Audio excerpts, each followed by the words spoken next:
Hey guys, welcome to another episode of The Vinyl Den, your channel for record collecting by record collectors. My name is Nick. Today I'm going to be talking about the one thing that seems like everyone loves to hate. Today I'm talking about auto-tune. There's a bunch of links down below. Make sure you go check all those out. We got links for the Vinyl Den Facebook group. There's links for our merch page. There's also links for the Spotify and Apple Music weekly playlist that we put together, and also the Patreon page. Make sure you go check all that out. Of course, if you enjoyed the episode, make sure you give me the old thumbs up. Hit that subscribe button down below, and make sure you hit that notification bell so you're notified every time I release new episodes. So I did a video a while back, and I think it was one of the Machine Gun Kelly episodes I did. And there was a couple of comments talking about how people didn't want auto-tune in their punk rock. And this kind of got me thinking about this whole auto-tune thing, because auto-tune is something that tends to be, I think, is very misunderstood.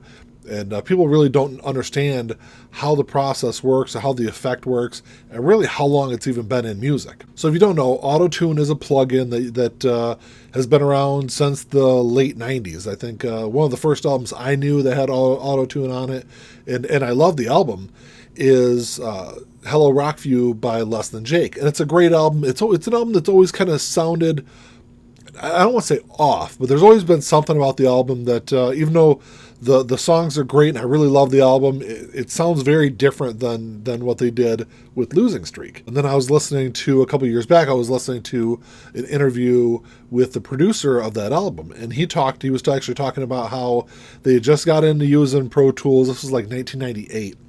So they just gotten into using Pro Tools, and they were messing around with auto-tune, and all of the horns on that album are all auto-tuned, but they're auto-tuned a little too perfectly. You especially when you have like horns and things like that, if you take out all the imperfections, you get this it's a very unrealistic sound that you get from it. And I don't want to say that the horns sound bad on Hello Rockview, but going back and listening to that album now, I can definitely tell that there's a lot of there's probably some overuse of auto-tune in that album.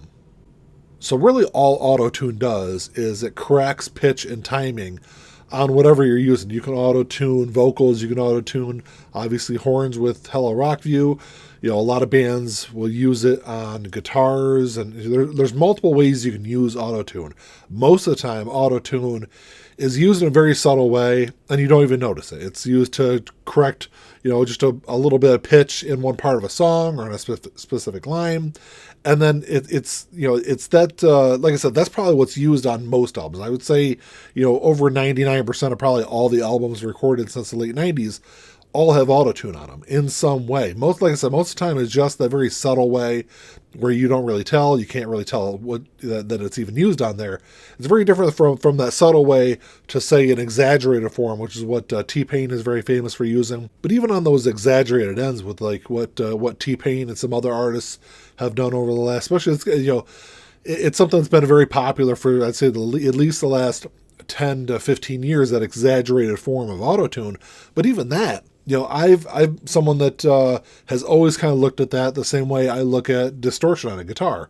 It's just another effect that people used in their music. And I wasn't around when it was all happening, but there was a big issue or a big uproar when Bob Dylan went from acoustic to electric guitar.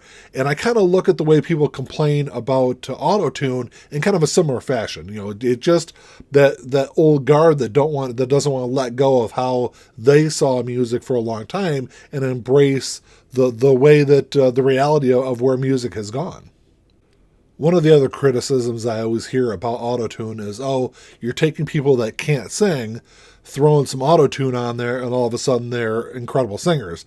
And that's not the case. Are there people out there that have taken auto-tune and auto-tune their music when they can't sing? Yes. And those don't sound really good.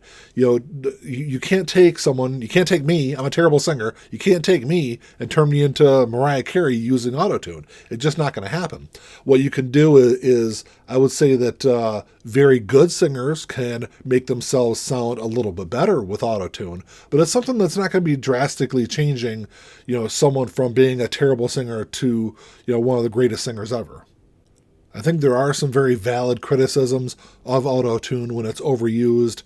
Kind of like what I said with the Hello Rockview album by Less Than Jake. I think that's an example of, overusing auto-tune. Now, granted, that's like in the early days of auto-tune when they really didn't have an idea of what they were doing with it.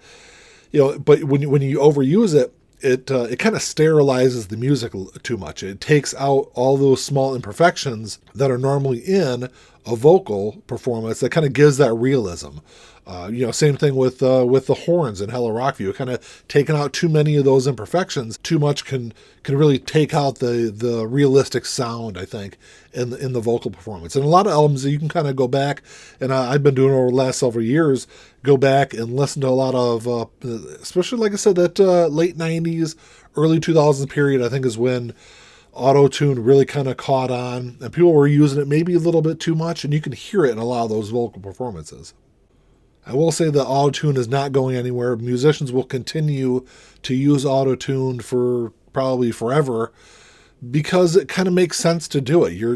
To be able to take out small imperfections. Like I said, if you're doing a vocal performance and you get a little pitchy at the end of one line, you're able to just go on there with auto-tune and kind of fix that imperfection instead of having to re-record that entire part. I've even read where some musicians didn't even know the auto-tune was used on their albums, where, behind the scenes, the producer or whoever's mixing the album will go in and kind of fix these parts and without the band even knowing that they've done it.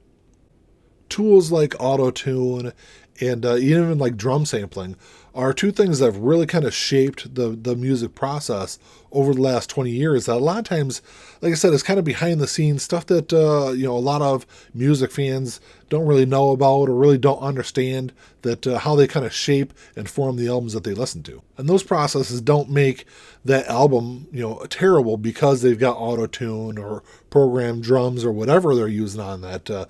It's just a way that the artist it uses effects to kind of shape their music. There's a lot of tools outside of auto-tune that are used to shape the vocal performances you hear on albums that if you listen to like the raw audio as it's recorded, a lot of times it doesn't even really sound all that great until it's processed, and they add compression and reverb and things like that to the vocals. That's what kind of gets that vocal performance to that finished product that everyone loves on any particular album. And that's where kind of auto-tune fits in, and it's just another piece of that puzzle. Like I said, early on, most times that the auto-tune is used, it's in very subtle ways. It's not that over-exaggerated thing. That's two very different things that I think a lot of times get confused. Ultimately, the way I look at it, really, as long as it sounds good, that's all I care about. Whether or not they use, distortion on their guitars or auto-tune on their vocals or compression or whatever they're using, just as long as it sounds good. That's what I want. That's what I'm looking for, is an album that sounds its best. Bands, when they record this stuff, they know that they can't overdo it because they've got to go out and actually perform this stuff live. And there's been bands over the years that I've seen live that used too many production tricks. I don't want to call them tricks, but too many production tools recording their album because they weren't able to duplicate that same great sound on a live stage.